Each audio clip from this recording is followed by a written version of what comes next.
The CEO and other top executives at Google are expected to testify on Monday at a meetings of the Commons Heritage Committee.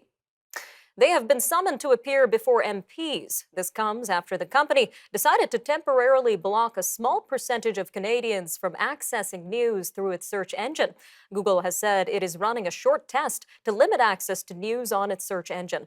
The move is in response to the Liberal government's proposed Online News Act, or Bill C-18.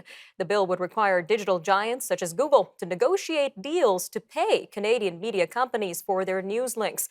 Well, joining us now to discuss Bill C-18 and Google's response to it is Dr. Michael Geist, professor at the University of Ottawa and Canada Research Chair in Internet and E-commerce Law. Dr. Geist, welcome to Forum Daily. Oh, thanks so much for having me. So what are you expecting to be covered at this 2-hour meeting on Monday? What is the overall goal for MPs here?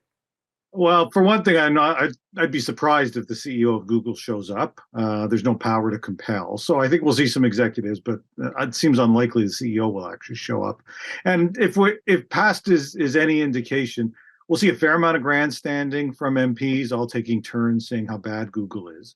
But I think what we really hope for is a real fact-finding mission, a better opportunity to understand why Google did this, especially why they didn't disclose the fact that they were doing this, how many people have been affected, how many news sites have been affected, and of course, the big question, is this a test that could lead to something far larger in response to C-18, where Google makes the choice, presented with a piece of legislation that could cost them hundreds of millions of dollars, and say, listen, we're going to opt out of sharing news precisely because of the implications of Bill C-18. Lots of important questions that need to be answered here. Now, what do we know so far about Google's response so far to the summoning? Well, Google has not issued an official response to the summons itself. I think it's reasonable to expect that they will show up and provide some perspective on why it is that they're doing. But in some ways, I don't think the move was a particularly big surprise. The government has said that they anticipate that this legislation could require Google and Facebook, Meta, to pay as much as 35% of the news expenditures of every news outlet in Canada. That's hundreds of millions of dollars. And this isn't for actually reproducing, making copies of the work, and then, say, running ads against it. It's simply for linking to that work. And so presented with the choice from the government, pay up to 35% of the news expenditures of everyone if you link or don't link. I don't think it's all that surprising that Google is going to explore the prospect simply of not linking. And for some deeper perspective, what would Bill C-18 under current recommendations look like for Canadian news organizations? Well, for Canadian news organizations, they're just big beneficiaries. And let's be clear, this is not just, say, newspapers or local media. This is broadcasters, radio stations, it's the CBC. In fact, as part of changes that the House of Commons made, there are hundreds of broadcasters that are licensed by the CRTC that aren't even required to produce news. And yet the legislation defines them all as eligible news businesses. And they all stand to say, hey, listen, we want to get paid as well. Paid not for the actual use, the copying of their work, but to the extent to which it exists, copying for actually just links to that work. All right, Dr. Geist, a little over a minute left here, but this isn't the first time we've seen laws like this. Australia implemented a similar law back in 2021. This led to Meta briefly blocking news from Facebook. And we've seen an even more aggressive move by Google previously when it shut down its news service in Spain for about 8 years. Just last year, it reopened service. So considering all of this, can you see Google's actions potentially escalating here?